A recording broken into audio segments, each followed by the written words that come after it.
So when you have lots of slack, this would be automatic adjust, but it's not adjusting. So you can see there's a lot of movement right there.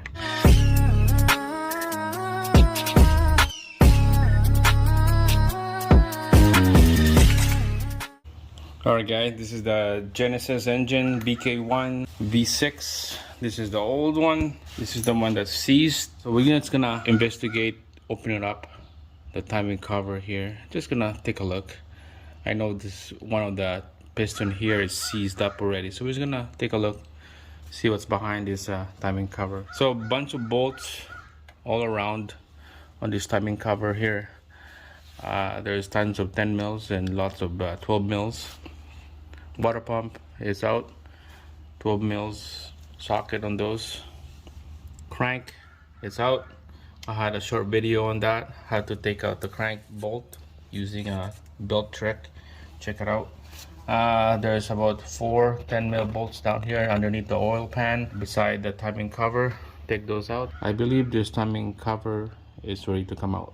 So I'll just use a couple of pry bars, different size here. I put pry bar in here. I flex this timing cover already from the top. Same thing on this side right here. So we're gonna have oil leaking. There we go. We're just gonna clean that up later. Still got full of oil on this thing.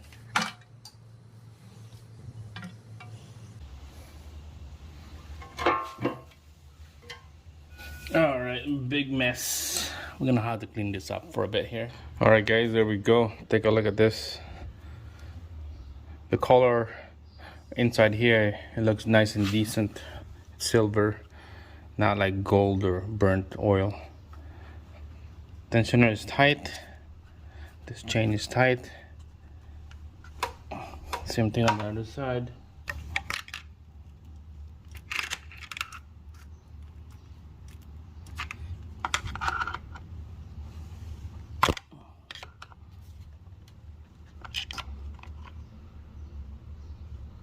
Yeah, it's tight. Too bad the crank piston rod on this went out. Seized up. Timing's good. So this timing chain setup here, there's a 2 tensioner. This is the passenger side and this is the driver side. Those are the primary tensioner. Down here is a chain with tensioner right there. It's just a different style of tensioner. This is the primary right here that we're gonna talk about. So lots of Genesis out there, especially the BK1 and some BK2 V6. There's a rattle noise when you first start up, and at the end, about a couple seconds later, when you build pressure on the oil, it will disappear, the noise. So start it up, it will rattle, make noise, and then turn it off and then start it up again. The noise is gone because it built up pressure with inside of this tensioner. So who knows, it could be that or this, or it could be both. So I'm gonna show you what's that noise coming from and why it's making a noise. All right, so let's talk about this one right here. This is the worst one I can see already.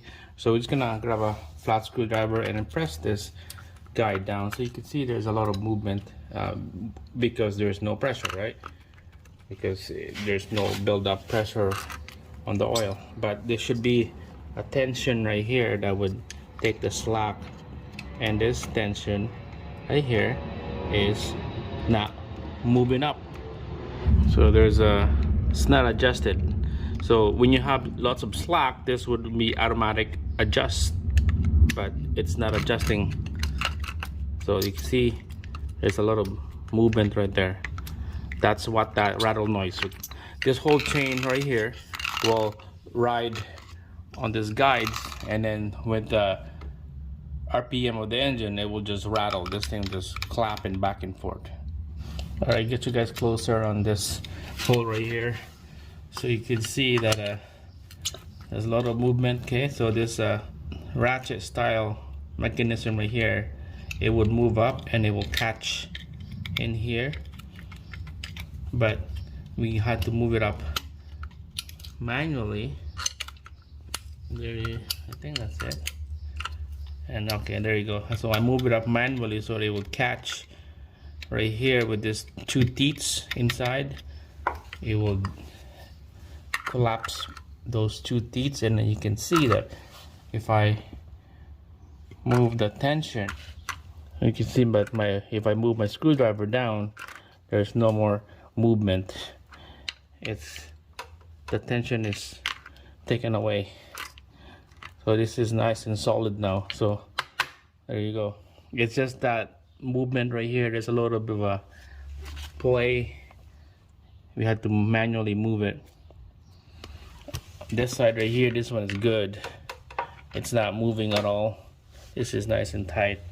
So that rattle noise is this guy right here, obviously. Confirm. So I'm gonna take out the cover on the other car and then do this adjustment. Definitely we don't need a tensioner, because we just need to move it up. Double check if the other one is worn out. Mostly if it's worn out, this gear right here, those will be flat because of the vibration of the chain and the engine. This will go up and down, back and forth, back and forth. So we have to take out the old one, investigate. This one is good, so I could use this one and then replace it with the bad one. That's it. Thanks for watching. See you again on the next one.